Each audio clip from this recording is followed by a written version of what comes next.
Birria tacos are one of those things that I wish grew on trees just so that everyone can grab and eat one and know what it's like. And I know some of y'all work 2 in the morning, so I'm gonna just get into it. Now when it comes to buying oxtail, it has a really big bone in the center, so what I recommend is getting it with a lot of meat surrounding that bone. Because sometimes there's packages straight up with just these little ones right here, and you're basically paying a pretty good price for just bones. For just some bones. I need some meat, alright? Setting the meat to the side, let this go out for about 30 minutes just to get down to room temperature. Now in a tray like this, something that can go inside the oven, we're gonna add in our spices, starting with the little peppercorns, 1 small stick of a really good cinnamon, 3 decent sized bay leaves, cloves, coriander seeds. Now these already smell so good, but we're gonna put this inside of the oven so it can toast up and give us those aromas and oils that come out. If you don't want to toast it in the oven, you could always just do it over a skillet on low heat until it starts to smell aromatic, or until the spices start to brown just a little bit. While our spices are toasting, we're gonna deseed some of these smoked and dried chiles. The reason we take the seeds out is because in many cases, if you leave the seeds in, it may make the dish taste a little bit on the bitter side. If you've never done this before, I like to cut the top off like so, and then go down the middle just to get every seed from the top to the bottom.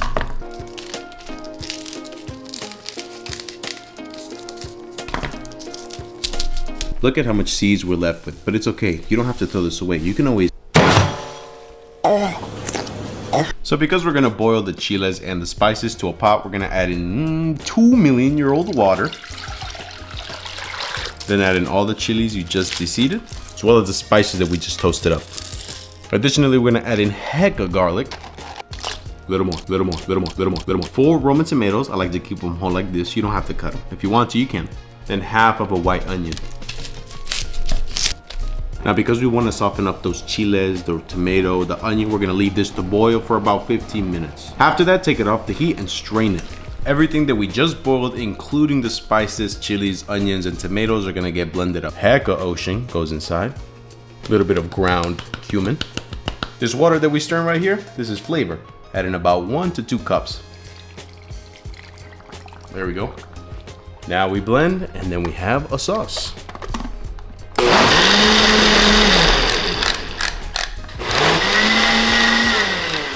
Ooh, that is danky. Take a smell. To liberally put some salt over all of our meat. Every single corner, every nook should be covered. Now that the sauce is made, you're going to sear the meat. I'm being serious. Sear it like you got something to prove. The more color you create on the meat, the more depth of flavor you will end up having. And do not sear the meat all in one batch. You'll just end up dropping the temperature way too fast of the pot and you'll get no sear. Instead, do it in batches. The more batches that you do, the better sear quality you're gonna get. Just don't overcrowd the bottom of that freaking pan. Okay, now that it's brown like this man right here, throw the meat back into the pot and pour the sauce that we just made right over it. Once you do that, swish some water into that blender to get the remaining sauce. We don't waste over here. And submerge the meat entirely and get in there if you have to. Now add a Puerto Rican tablespoon of apple cider vinegar and let this go in the oven for 4 hours. Yes, 4 hours so that it can break down. After 4 long hours, separate the meat from the now consommé, shred it apart with the knife. Or you could be a monkey and use those claws. And make sure you get rid of those bones too. We don't need anybody in the hospital. Right, Jose.elcook? I just work here. Attaboy. And now to build the taco. The consommé has a layer of fat on top that you're gonna dip your tortilla on really quickly. Don't leave it too long because then it'll get soggy and then rip when you want to toast it. Now add some of that shredded birria on top, onion, cilantro, and that's all you need to make the perfect birria tacos.